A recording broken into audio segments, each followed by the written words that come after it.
오늘은 5월 5일 어린이날입니다. 여러분들 선물 어떻게 많이 하셨나요? 해야죠. 그래요. 어느 텔레비전 개그 프로에서 이런 코너가 있었습니다. 어린이날이라고 그래서 아빠가 아이를 데리고 장난감 가게 갑니다. 그러고서 막 이것저것 막 고르는 대로 다 사주는 거예요. 아이는 뭐라고 합니까? 와, 우리 아빠 최고 최고 그러면서 막 고릅니다. 그런데 아이를 향한 이 아빠의 말이, 아들아 3일 후면 무슨 날인지 알지? 어버이날이야. 그랬더니 아이가, 아빠 그렇지 않아도 내가 어린이집에서 준비한 게 있어요. 그러면서 주머니에서 뭔가를 꺼내려고 그럽니다. 그러자 아빠가 아이의 손을 붙듭니다. 그러면서 하는 말, 종이 카네이션이라면 집어치워라. 아빠도 사람이다. 어떤 책에 이런 글이 있습니다. 행복해서 감사한 것이 아니라 감사하기 때문에 행복한 것이다. 자, 우리 옆에 있는 분들 한번 바라보세요. 행복해 보이십니까? 네. 그래요. 보이기만 행복해 보여도 그래도 감사가 넘치는 겁니다. 자, 우리는 흔히 어떻게 생각하냐면요, 행복할 때 감사한 마음이 든다라고 생각합니다. 그런데 실제로는요, 감사하기 때문에 행복하다라는 것이에요. 행복의 원인이 어디에 있습니까? 바로 감사에 있다라는 것이에요. 우리는 행복해지기를 원합니다. 어쩌면 우리 모든 사람들의 소망이고 공통적인 삶의 목적일 것입니다.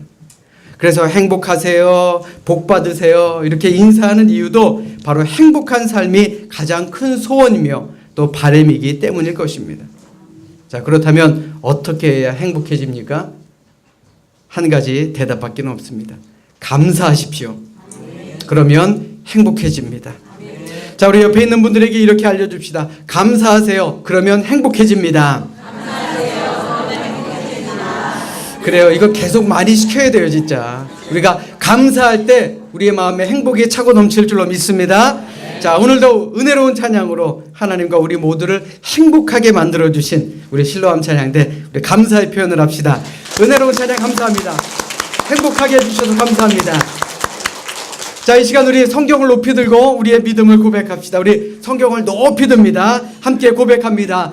저는 예수 믿어 구원받았습니다. 저는 예수 믿어 하나님 자녀 되었습니다. 저는 예수 믿어 천국 백성 되었습니다. 하나님께서 선물로 주신 오늘 하나님 말씀으로 가르침을 받습니다. 눈을 열어 주의 법 안에 있는 놀라운 진리를 보고 깨닫게 하소서. 아멘으로 순종하여 하나님께 영광 돌리는 삶 되게 하소서. 아멘. 고백한 대로 되시기를 주님의 이름으로 축원합니다. 여러분들에게 한 가지 묻겠습니다. 세상 사는 게 쉽습니까? 그렇다고 너무 또 갑자기 아니오라고 대답하면 제가 당황하잖아요. 자, 다시 한번 묻겠습니다. 세상 사는 것이 쉽습니까? 맞습니다. 아닙니다. 어느 누구도 세상 사는 거 쉽다고 말할 사람 없을 것입니다. 우리 모두는 광야와 같은 세상을 살아간다 해도 과언이 아닙니다. 자, 그러면 여러분들에게 한 가지 더 물어보겠습니다. 이 광야 같은 세상살이, 우리에게 너무나도 힘들게 만드는 세상살이 과연 누가 주셨습니까? 자, 하나님 참 이상하죠. 이왕 세상을 좀 만드시려면 노력하지 않아도 우리 모두가 다 편안하게 살 수 있는 세상을 우리 모두에게 주시면 참 좋을 텐데, 왜 이렇게 노력하지 않으면 안 되는 세상, 아니 때로는 노력해도 살기 힘든 세상을 우리에게 주셨을까? 세상에 광야도 이런 광야가 없다라고 불평할 세상을 우리에게 주셨을까 하는 생각을 해본 적은 없으십니까? 여러분들 잘 들으십시오. 진정한 믿음의 사람이라고 한다면 이러한 믿음이 있어야 됩니다. 어떤 믿음이냐? 하나님께서 우리 백성들에게 광야라는 고난과 고통을 주신 것은 우리를 도우시려는 하나님을 잊지 않도록 우리에게 가르치시기 위함이다라는 것입니다. 하나님께서 이스라엘 백성들에게 40년을 광야에서 헤매게 만드셨습니다. 그 이유가 무엇입니까? 그들을 돌보아 주시고 도와주시는 하나님을 잊지 않도록 만드시기 위한 하나님의 계획이었다라는 것입니다. 사실 이 광야길은요, 저도 가봤지만 짧게는 열흘이면 통과할 수 있는 그런 거리입니다.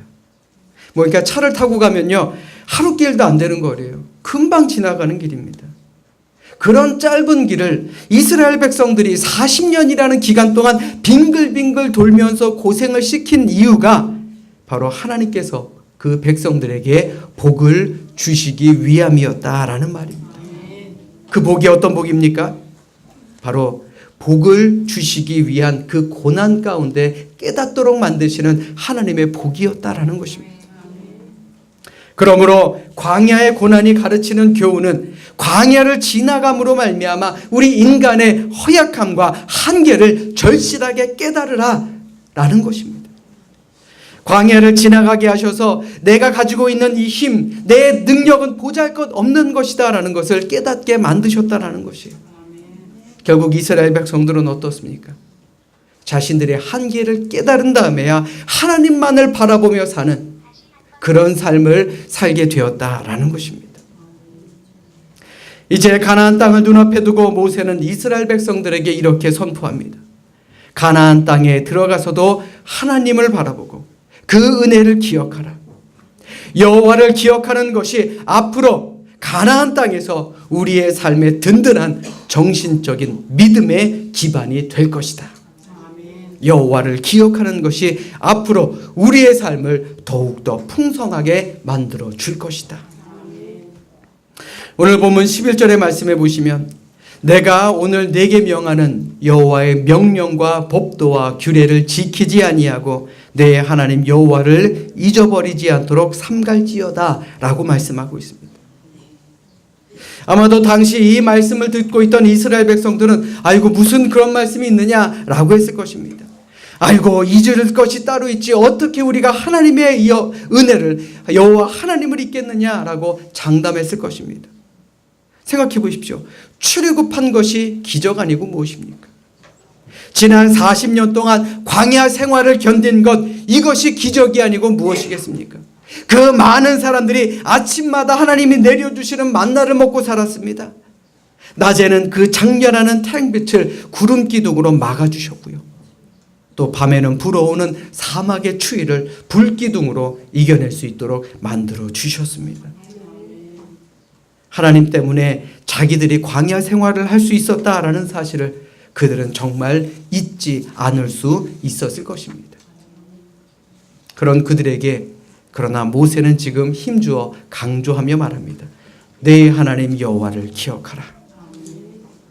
결코 잊을 수 없을 것만 같은 사실을 잊지 말라고 모세가 강조한 이유는 무엇일까요? 그 이유는 잊어서는 안 될 사실을 우리는 때로 잊고 살아갈 때가 많다라는 것입니다.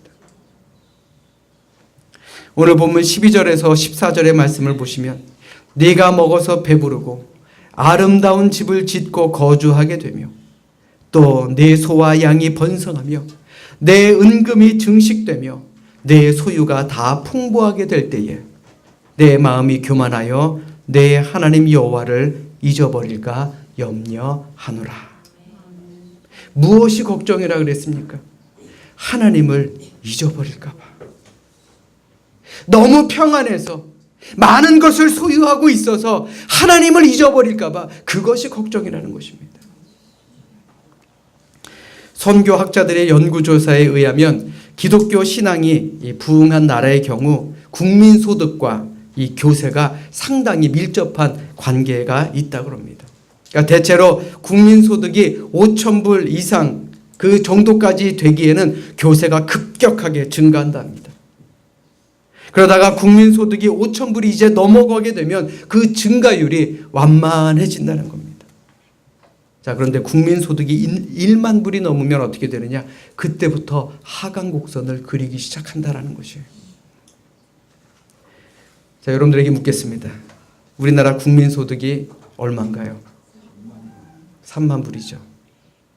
교회가 하강곡선을 그리는 게 당연하다는 것입니다. 그 이유가 무엇일까요? 살기 힘들 때는 철저하게 하나님만을 의지하게 됩니다. 왜요? 내 힘으로는 불가능하기 때문에. 그런데 살만해지면 달라지는 겁니다. 자기 힘으로는 웬만한 것은 다 할 수 있습니다. 하나님의 도움이 별로 필요하지 않은 것 같습니다. 그러다가 더 잘 살게 되면요, 그때부터는 하나님 자체가 필요 없게 됩니다. 오히려 성가실 뿐이죠. 오히려 이것저것 하지 말라고 우리를 권합니다. 그러니 점점 하나님께로부터 멀어진다라는 것이죠. 그렇습니다. 우리가 고난 중에, 인생의 위기 중에 하나님을 믿는 일은 어떻게 보면 참으로 쉬운 일입니다. 하나님 말고는 다른 방법이 없기 때문에 그렇습니다. 그런데 이 모든 일이 잘 풀리고 나면, 나 혼자서도 모든 일을 다 잘할 수 있는 그런 상황이 되면 우리는 때로는 하나님의 은혜를 잊고 살아갈 때가 많다라는 것이에요. 그때부터는 하나님께 기도하지 않아도 모든 것이 다 잘 풀리기 때문이다 라고 착각하며 살아가기 때문에 그렇습니다. 사랑하는 여러분, 지금 여러분들 기도가 없어도 평탄한 길을 걷고 계십니까? 넘어지지 않도록 조심하시기 바랍니다. 여러분들의 남편, 여러분들의 아내, 여러분들의 자녀가 믿음이 없어도 승승장구하고 있습니까? 그들에게 하나님을 잊지 말라고 전하며 살아야 하는 것입니다. 또 반대로 광야와 같은 길을 걷고 있지 않으십니까? 오히려 감사하시기 바랍니다. 왜요? 하나님의 복이 이제 가까이 왔다는 증거입니다. 아멘. 아멘. 오늘날에도 하나님께서는 우리에게 복을 주시기 전에 우리를 반드시 교육시키시고 훈련시키신 겁니다. 왜요? 하나님의 엄한 교육과 훈련을 받지 않고 복을 받게 되면 그 복이 우리에게 화로 바뀌기 때문에 그렇습니다. 그 복이 우리를 교만하게 만들고, 그 복이 하나님을 잊어버리게 만들고, 그 복으로 말미암아 우리가 마귀의 종, 세상의 종이 되어버릴 수밖에 없다라는 것이죠. 그러므로 준비되지 않은 사람에게 내리는 복은 복이 아니라 화이며 영혼을 망치는 저주이기도 합니다. 그 때문에 복으로 가는 길에는 반드시 고난의 광야 학교가 있다라는 것, 우리는 늘 기억하며 살아야 할 줄로 믿습니다. 그러므로 진짜 믿음이 좋은 사람은 어떤 사람이냐? 잘 될 때에 믿음 생활을 더욱더 열심히 하는 것입니다. 모든 일이 다 잘 풀릴 때 믿음 생활에 더욱더 박차를 가하는 사람입니다. 어떤 가정이 복된 가정이냐? 평안할 때, 모두가 다 행복할 때, 모든 가족들이 함께 모여 믿음 생활을 하는 가정, 하나님께서는 그 가정에 더 큰 은혜와 복을 내려 주시는 줄로 믿으시길 바랍니다. 아멘. 아멘. 바라기는 이 자리에 있는 우리 모두의 삶이 감사가 차고도 넘쳐 지금보다 더 큰 은혜와 복을 받아 누리는 우리 모두가 되시기를 주님의 이름으로 축원합니다. 우리 따라서 합니다. 잊지 않도록 감사합시다. 자, 다시 한번요. 잊지 않도록 감사합시다. 자, 무엇을 잊지 말아야 됩니까? 그렇죠. 하나님의 은혜를 잊지 말아야 되는 겁니다. 자, 우리 다시 한번 따라서 하겠습니다. 하나님의 은혜를 잊지 않도록 감사합시다. 자, 사람이 기억한다라고 하는 것은 노력 없이는 불가능합니다. 그래서 공부할 때도 열심히 공부하는 이유가 뭡니까? 한번 읽은 것이 계속 기억이 나면 공부를 할 필요가 없죠. 그러나 늘 잊어버리기 때문에 그렇습니다. 사람은 모두가 똑같습니다. 노력 없이 모든 것을 기억하고 산다는 것은 불가능합니다. 신명기의 주제가 무엇입니까? 바로 기억하라입니다. 늘 말씀을 듣고 늘 말씀을 묵상하며 늘 기도하면서 잊지 않도록 노력하는 것, 그것이 바로 신명기의 주제입니다. 사람은 망각의 동물이기 때문에 특별한 일, 결정적인 일을 제외하고는 곧잘 잊어버리게 되어 있습니다. 그것이 바로 사람입니다. 그렇기 때문에 잊지 않으려고 메모를 한다든가 그 기억을 계속 반복해서 머릿속에 살아있는 기억으로 남게 만들어야 된다는 것입니다. 저 좀 보십시오. 결혼 안 하신 분들에게는 죄송하지만 결혼기념일 기억하고 사십니까? 왜 기억하십니까? 기억 안 했다간 큰일 나니까 머릿속에 담아두고 살잖아요. 이런 특별한 일, 그런 날은 우리는 기억합니다. 그런데 부모님의 생신 기억하나요? 감사합니다. 감사한다라는 것, 감사가 쌓이고 쌓이면 그 받은 은혜를 잊지 않고 산다라는 것이죠. 늘 반복해서 머릿속에 넣어야 되는 거예요. 아, 이것도 감사하지. 아, 저것도 감사하지. 머릿속에 계속 넣고 있어야 우리는 늘 기억하며 살아가는 잊지 않는 사람이 될 수 있다라는 것이에요. 아멘. 제가 언어학자가 아니라서 뭐 잘은 모르겠습니다만은 영어로 thank하고 think는 같은 어원을 가지고 있다고 합니다. 그러니까 다시 말해서 영어로 감사하다라는 말, thank는 이 생각이라는 think에서 나온 말이다라는 것이에요. 다시 말해 은혜를 깊이 생각하면 감사하는 마음이 생기고 또 감사하는 행동을 하게 된다라는 것이죠. 감사는 또 다른 감사의 거리를 생각하게 만들고요. 그로 말미암아 우리는 늘 감사한 사람이 될 수가 있다라는 것이에요. 미국 보스턴 바닷가에서 매일 같은 시간에 갈매기에게 먹이를 주는 한 노인이 있었습니다. 그것도 비싼 새우를 나눠줬습니다. 뭐 갈매기들도 머리가 있는지라 그 시간쯤 되면 이제 까마득히 몰려온다 그럽니다. 이게 하나의 보스턴의 진 풍경이 되었습니다. 사람들이 이 노인에게 이유를 물었습니다. 왜 이렇게 비싼 새우를 갈매기에게 주십니까? 노인의 이야기는 이러했습니다. 당신이 제2차 세계대전에 참전을 했는데 당시 함선을 지휘하던 해군의 제독이었답니다. 그런데 독일군의 어뢰가 배를 침몰하게 만들었고 자신은 간신히 구명정에 오를 수가 있었다고 합니다. 뜨거운 태양과 배고픔, 목마름에 싸우며 견디던 부하들이 하나둘씩 죽어나가고 이제 자기도 희미해진 정신으로 쓰러져 있었다고 합니다. 그때 자기 얼굴 앞에 희미한 물체가 서 있었는데 그것이 갈매기였습니다. 그가 갈매기를 붙들려는 순간 입에 있던 새우를 떨어뜨리고 갈매기는 날아갔다는 것이죠. 그 새우를 먹은 그 함장이 몇 시간을 더 버틸 수 있었고 그러다가 섬을 발견해서 살아갈 수가 있었다라는 이야기입니다. 그 이후에는 퇴역한 뒤에 이 갈매기에게 바닷가에서 갈매기에게 먹이를 주면서 매일매일 갈매기를 보내주신 하나님께 늘 감사하며 살았다라는 이야기입니다. 뭐 만들어낸 이야기인지 어쩐지는 모르겠습니다. 저도 책에서 읽은 이야기입니다. 감사하는 사람은요 하나님을 생각하며 살게 됩니다. 매일매일의 삶, 나에게 생명을 주시고 내 심장을 뛰게 만드시고 나에게 호흡하게 만드시고 나에게 말할 수 있게 만드시고 나에게 볼 수 있게 만드시고 들을 수 있게 만드시고 먹을 수 있게 만드시고 생각할 수 있게 만드시고 기억하게 할 수 있도록 만드신 그 하나님, 그 하나님을 늘 감사하며 사는 사람은 하나님과 동행하며 사는 삶을 살아갈 수가 있다는 것이죠.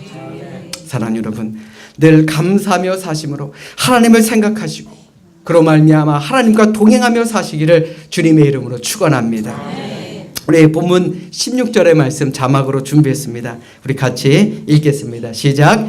내 조상들도 알지 못하던 만나를 광야에서 내게 먹이셨나니 이는 다 너를 낮추시며 너를 시험하사 마침내 내게 복을 주려 하심이었느니라. 아멘.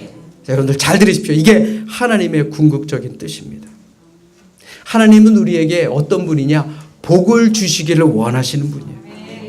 우리의 가정과 우리의 일터에 복을 주시기를 원하시는 분이다라는 것입니다. 어떤 사람은 하나님께서 당신의 백성들이 이 세상을 사는 동안에 고난의 밥을 먹으며 생활하도록 만드셨다라고 이야기합니다. 아니요, 잘못된 생각입니다. 고난은 고난 자체의 의미가 있는 것이 아니라 그 고난을 통해 오는 복, 그것을 우리는 생각해야 된다라는 것이에요. 또 어떤 사람은 하나님께서 우리에겐 좋은 것을 안 주셔 라고 이야기합니다. 이 말도 틀린 것입니다. 하나님께서는 우리를 위해서 천지 창조를 하신 분입니다. 그런 하나님께서 뭐가 아쉬워서 우리가 가지고 있는 것을 빼앗아 가시겠습니까? 하나님께서는 아담과 하와에게 에덴 동산을 주셨고 그곳에서 기뻐하며 살아갈 수 있도록 만드셨다라는 것을 우리는 늘 기억하며 살아야 되는 것입니다. 또 어떤 사람은 이렇게 말합니다. 진짜 믿음 생활 잘하려면 가난하고 헐벗어야 돼. 물론 훈련과 교육을 받을 때에는 가난하고 헐벗은 것이 이해가 됩니다마는 계속해서 가난하고 헐벗게 되면 사람들은 낙심하게 됩니다. 좌절하게 되죠. 가난하고 헐벗어도 내일에 대한 희망이 있을 때 우리는 하루하루를 감사하며 살아갈 수가 있다는 것입니다. 야고보서 1장 2절로 4절의 말씀에 보시면 내 형제들아 너희가 여러 가지 시험을 만나거든 온전히 기쁘게 여기라. 이는 너희 믿음의 시련이 인내를 만들어내는 줄 너희가 알미라. 인내를 온전히 이루라. 이는 너희로 온전하고 구비하여 조금도 부족함이 없게 하려 함이라. 아멘. 우리 따라서 합니다. 시험을 만나거든 기쁘게 여깁시다. 자, 혼자만 알고 있으면 안 되죠. 자, 우리 옆에 있는 분들에게 이렇게 알려주도록 하겠습니다. 시험을 만나거든 기쁘게 여기세요. 자, 불평하지 마시고요. 때로는 우리에게 시험도 다가옵니다. 기쁨으로 여기시기를 주님의 이름으로 축원합니다. 사랑하는 여러분, 하나님께서는 우리에게 복을 주시기 위해 고난의 학교를 우리에게 허락하셨다라는 것이에요. 그러므로 이 고난과 시련이란 과정에 불과한 겁니다. 삶의 전부가 아니에요. 이스라엘 백성들에게 이 40년의 고난의 시간은 그들의 인생에게 전부가 아니었습니다. 바로 가난이라는 복을 주시기 위한 하나님의 방법이었어요. 과정이었다라는 것이에요. 하나님의 뜻은 바로 복을 주시려는 것입니다. 오늘 말씀에도 마침내 내게 복을 주려 하심이었느니라 라고 말씀하고 있습니다. 그러므로 우리는 고난의 학교에서 열심히 수련하고 열심히 노력을 다해서 변화받고 복을 받을 그 그릇을 만드는 것, 그 그릇을 준비하는 것이 우리의 몫이 된다라는 것입니다. 사랑하는 여러분, 행복하십니까? 행복하십니까? 감사할 것이 많으십니까? 그래요. 우리 감사할 것이 많으며 사는 우리 모두가 되어야 할 줄로 믿습니다. 감사는요, 소유에서 나오는 것이 아니라 믿음에서 나오는 것입니다. 얼마나 많이 가졌느냐, 거기서 나오는 것이 아니라 우리의 마음속에 감사가 있느냐 없느냐의 차이다라는 것입니다. 은행 계좌에 많은 돈을 가졌다 그래서 감사가 찾아옵니까? 저는 아니라고 봅니다. 엄청난 물질을 가졌으면서도 행복하지 않은 사람들이 얼마나 많습니까? 많은 것을 가졌어도 자살하는 사람들이 얼마나 많습니까? 요사이 재벌 3세의 일탈이 뉴스를 도배하는 것을 보게 됩니다. 생각해 보십시오. 그들이 뭐가 부족해서 일탈을 하겠습니까? 세상의 것으로는 채워지지 않는 그 쾌락, 행복을 찾기 때문 아닙니까? 그러므로 하나님을 진실로 믿는 신앙인들은 감사할 줄 아는 사람이에요. 어떠한 환경 속에서도 먼저 감사하며 사는 우리 모두가 되시기를 주님의 이름으로 부탁드립니다. 빌립보서 4장 11절부터 13절의 말씀, 사도 바울의 고백입니다. 내가 궁핍함으로 말하는 것이 아니니라. 어떠한 형편에든지 나는 자족하기를 배웠노니 나는 비천에 처할 줄도 알고 풍부에 처할 줄도 알아. 모든 일 곧 배부름과 배고픔과 풍부와 궁핍에도 처할 줄 아는 일체의 비결을 배웠노라. 우리 같이 읽겠습니다. 시작. 내게 능력 주시는 자 안에서 내가 모든 것을 할 수 있느니라. 아멘. 믿으시면 아멘. 아멘. 윤영준 목사님께서 쓰신 코끼리 남편이라는 책에 이런 글이 있습니다. 사막에는 물이 없다. 그런데 사막에는 여우도 살고 다른 작은 짐승들뿐 아니라 뱀도 살고 개구리도 살고 풍뎅이까지 산다. 물론 이런 동물들은 물을 섭취하지 않으면 결코 생존하지 못한다. 그러면 물 한 방울 없는 사막 가운데에서 이런 짐승들이 도대체 어디서 물을 구하고 마시고 사는 것일까? 그 비밀은 바로 이슬에 있다. 사막에는 그 뜨거운 낮 기온과 차가운 밤 기온으로 인해 밤과 새벽에 이슬이 맺힌다. 이것이 바로 사막에 살고 있는 짐승들의 물의 공급원이 되는 것이다. 그래서 여우 같은 짐승들은 바위에 낀 이슬을 매일같이 핥아먹고 산다. 개구리는 자기의 머리와 눈 근처에 내린 이슬을 두 손으로 씻어서 그것을 핥아먹는다. 뱀은 자신의 몸을 굽히고 돌려서 등에 내린 이슬을 그 혀로 핥아먹는다. 그렇다면 풍뎅이는 어떻게 이슬을 먹고 산다는 말인가? 풍뎅이는 자기의 몸에 내린 이슬을 먹기 위해서 머리를 땅으로 낮게 내린다. 그리고 가만히 기다린다.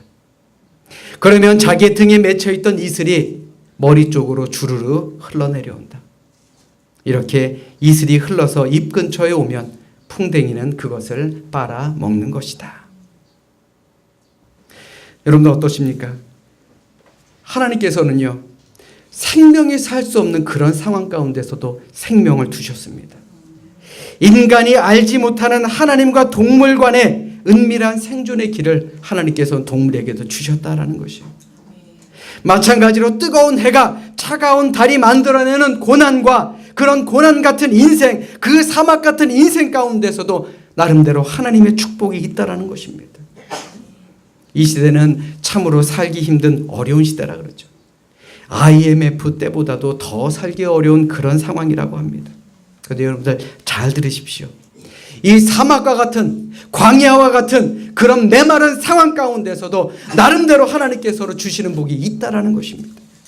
우리가 감사할 때, 우리의 마음속에 감사가 넘칠 때 우리의 삶의 모든 걱정, 근심, 염려, 환난, 이 모든 것을 비범한 축복의 기회로 바꾸어 주시는 것이 하나님의 몫이다라는 것이에요. 그러므로 감사가 넘치는 가정은요, 큰 걱정거리가 없습니다. 왜요? 하나님께서 더 큰 감사의 재료들을 그 가정에 보내주시기 때문에 그렇습니다.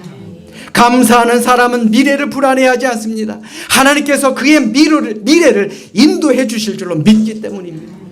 감사하는 사람은 무엇을 먹을까, 무엇을 입을까, 무엇을 마실까 걱정하지 않습니다. 왜요? 하나님께서 이 모든 것을 채워주심을 믿기 때문에 그렇습니다. 그러므로 하루하루 열심히 사는 것, 하루하루 감사하며 사는 것, 하루하루 하나님을 잊지 않고 사는 것, 그것이 우리가 광야 학교를 이겨내는 복된 방법이 되는 줄로 믿습니다. 행복해지시고 싶으십니까? 그러면 감사하십시오. 복 받고 싶으십니까? 그러면 감사하십시오. 건강해지시고 싶으십니까? 하나님께 감사하십시오. 풍성한 은혜, 풍성한 삶을 누리고 싶으십니까? 그렇다면 하나님께 감사하는 습관을 기르십시오. 이 시간 진정으로 바라기는 광야와 같은 세상 속에서도 우리를 돌보아 주시고 우리를 지켜주시는 그 하나님의 은혜를 깨닫고 감사함으로 말미암아 더 크게 채워주시고 더 크게 부어주시는 그런 여러분들의 가정과 일터, 또 이 나라가 될 수 있기를 주님의 이름으로 축원합니다. 축원합니다. 기도하겠습니다.